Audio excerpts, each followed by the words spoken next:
শুভ দুপুর বন্ধুরা। আচ্ছা, তোমরা তো ছোলার ডালের বড়া করে নিশ্চয়ই তরকারি খেয়েছো। আজকে আমি যেটা করছি সেটা একটু অন্যরকম। দেখো কিভাবে করি।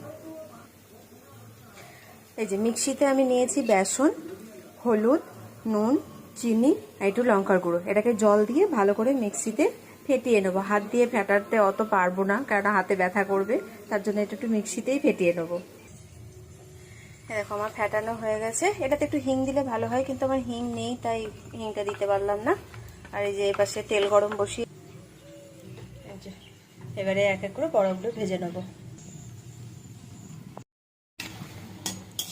এইভাবে উল্টে পাল্টে বড়াগুলো সব ভেজে নেব।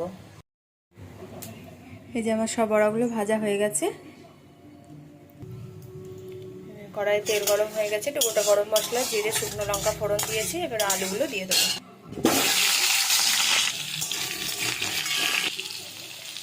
আলুগুলো লাল করে ভেজে নেবো একটু। এই যে আলু ভাজা হয়ে গেছে, এবার মশলাগুলো দেবো। মশলার মধ্যে আমি এখানে দিয়েছি এই যে টমেটো, আদা, লঙ্কা বেটে রেখেছি, আর এর মধ্যে আমি মিশিয়েছি একটু নুন, হলুদ, চিনি, জিরে ধনে গুঁড়ো আর সামান্য একটু লঙ্কার গুঁড়ো। মশলাটা দিয়ে দেবো। মশলাটা দিয়ে ভালোভাবে কষিয়ে নেব। দেখো আমার মশলা কষানো হয়ে গেছে। এবারে আমি জল দিয়ে দেবো।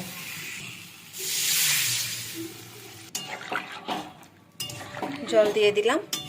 এবার এটা ফুটবে যতক্ষণ না আলুটা সেদ্ধ হবে, তারপরে আবার আসছি। আলু সেদ্ধ হয়ে গেছে, এবারে বড়াগুলো দিয়ে দেবো। বড়া দিয়ে 2 মিনিট ফুটিয়ে নেব, নিয়ে ঘি দিয়ে নামিয়ে দেবো। হয়ে গেছে, এবারে একটু ঘি দিয়ে নামিয়ে দেবো।